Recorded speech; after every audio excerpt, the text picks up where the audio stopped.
ये एक ट्रस्ट के द्वारा संचालित है। मधुकर ट्रस्ट कहलाता संघ कार्यालय है, लेकिन ये संघ का नहीं होता। कोई एक ट्रस्ट स्वयंसेवकों के द्वारा, समाज के द्वारा संचालित होता है।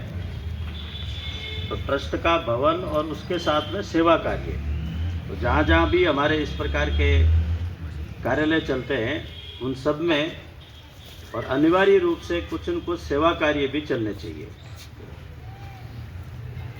सेवा कार्य के कई प्रकार हो सकते हैं।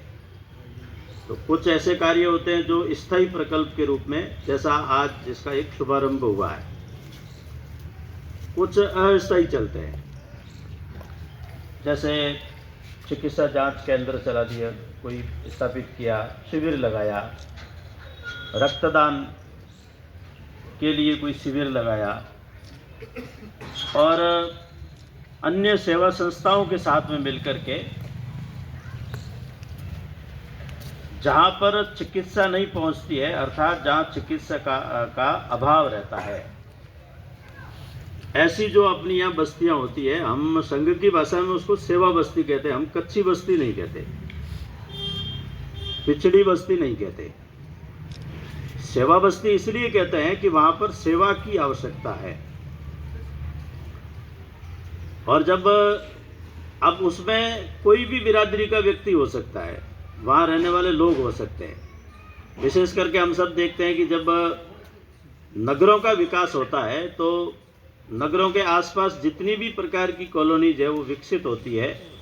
प्रारंभ में वो सब कच्ची बस्ती जैसी होती है, सड़क नहीं होती, वहाँ पर साधन में उपलब्ध नहीं होते, दूर दूर बस्ती है, इसलिए चिकित्सालय तो जहाँ होता वहीं होता है। स्कूल की भी सुविधा कम होती है। तो धीरे धीरे उसका विकास होता है।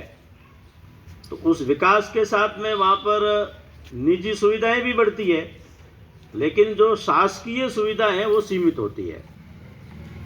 इसलिए एक प्रयास ये भी किया जाता है कि वहाँ पर चल चिकित्सा वाहन हो सकता है, जिसके अंदर इस प्रकार की चिकित्सकों की एक टीम वहाँ जा कर के उनका परीक्षण करे और उसके बाद में और कुछ दवाई उसके साथ में भी रहे वो भी दे, या फिर एक फिर सुझाव दे कि आपको चिकित्सालय में आना चाहिए।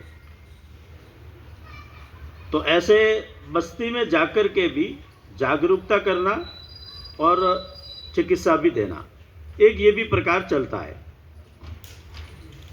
ऐसे अनेक सेवा संगठन चलते हैं जिसमें संघ के स्वयंसेवक काम करते हैं, लेकिन ये जितने भी सेवा संस्थाएं हैं, यानी एक प्रकार का एनजीओ है, वो समाज के सहयोग से चलता है।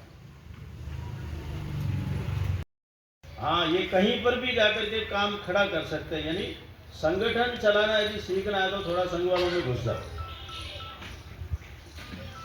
तो ये उनकी विशेषता होती है। और आपने कोविड काल जब देखा, तो कोविड काल के अंदर जब समाज के ऊपर एक बड़ा संकट था, सब प्रकार के शासन प्रशासन वो भी सब बहुत सहम चुके थे, प्रयत्न चारों ओर से थे। उस समय हम सब ने देखा होगा कि इस देश के अंदर राष्ट्रीय स्वयंसेवक संघ के स्वयंसेवक भिन्न भिन्न सेवा संगठनों के माध्यम से निरंतर समाज में सक्रिय रहे। और एक हमारा अम्ब्रेला ऑर्गेनाइजेशन जिसको कह सकते हैं वो है राष्ट्रीय सेवा भारती। यहाँ पर सेवा भारती बाड़मेर के नाम से उसका पंजीयन होगा, जैसे मधुकर ट्रस्ट उसमें हो गया। ऐसे ही बताया यहाँ पर एनएमओ, नेशनल मेडिकल्स ऑर्गेनाइजेशन, ये चिकित्सकों का है। आरोग्य भारती है, भारत विकास परिषद है, विश्व हिंदू परिषद है, कभी कभी विद्यार्थी परिषद भी सेवा प्रकल्प चलाता है। मातृशक्ति के अंदर राष्ट्र सेविका समिति का काम चलता है। तो ये केवल नाम के संगठन नहीं है, संगठन के लिए संगठन नहीं है, ये समाज में सेवा कार्यों के लिए निरंतर सक्रिय रहते हैं। और इसलिए कोविड काल में हमने मिलकर के सेवा कार्य प्रारंभ किया। नाम एक ही रखा, संघ का भी नाम नहीं था, क्योंकि हम नाम के लिए कुछ भी नहीं करते, नाम था सेवा भारती का। तो ये जब कोविड काल थोड़ा शांत हो गया तो देश के अंदर किन संस्थाओं ने उस संकट की घड़ी के अंदर और समाज का साथ दिया या सेवा कार्य किए। तो इंडिया टुडे ने एक स्वतंत्र सर्वे करवाया। उस स्वतंत्र सर्वे में उन्होंने नंबर 1 राष्ट्रीय सेवा भारती को रखा। जब सेवा भारती कहते हैं तो हम सब उसके अंदर आ जाते हैं, सेवा कार्य के नाम से। अब जब हमने किया तो ऐसा कुछ होने वाला है, तो ये तो कुछ ध्यान नहीं था। और इसलिए हम ये कह सकते हैं कि कोविड काल से हमारा एक और ब्रांड बन गया कि ये सेवा कार्य करने वाले लोग हैं। हम एनजीओ केवल मतलब के लिए नहीं बनाते।